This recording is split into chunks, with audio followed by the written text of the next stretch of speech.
小樹窿傾下偈，暈低嘅旅客。有一次我去尖沙咀，諗住去一間好出名嘅鋪頭度買佢嘅嘢飲。到我準備去攞嘢飲嗰陣，突然之間身邊就出現咗一個女仔，佢用普通話好大聲咁大嗌，問我哋現場有冇本地人。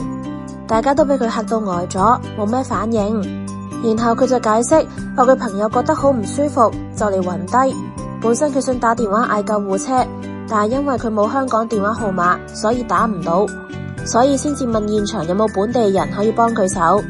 因為我咁啱就企正佢隔籬，見佢有需要，我就問佢：你個朋友到底喺邊度？我就跟住佢行到出店鋪外邊，見到個朋友真係好唔舒服，所以我就幫手打咗電話。打通咗電話之後，我第一時間就同醫護人員講咗地址同埋嗰個唔舒服嘅女仔嘅特徵，跟住醫護人員都好冷靜同埋好細心咁樣話我知到底應該要點樣做。嗰次係我第一次咁樣直接去觀察一個病人嘅情況，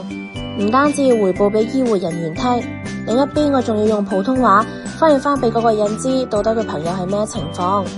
成個過程由我打電話去到有醫護人員過嚟接佢走，都只係10分鐘嘅事。醫護人員好快就到咗現場，而嗰個女仔亦都係咁同我講多謝，之後就跑咗上救護車。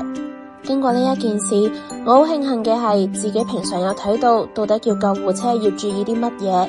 所以先至一聽到電話就講到地址同埋嗰個病人嘅特徵。假如將來真係唔好彩，我同朋友去旅行嘅時候覺得唔舒服，我哋都會好希望有當地嘅人會幫助到自己。我感受到嗰個女仔係覺得好無助，先至會選擇喺個店鋪度大嗌。希望佢嘅好朋友喺嗰日之後得到適當嘅治療，可以安全咁返到屋企。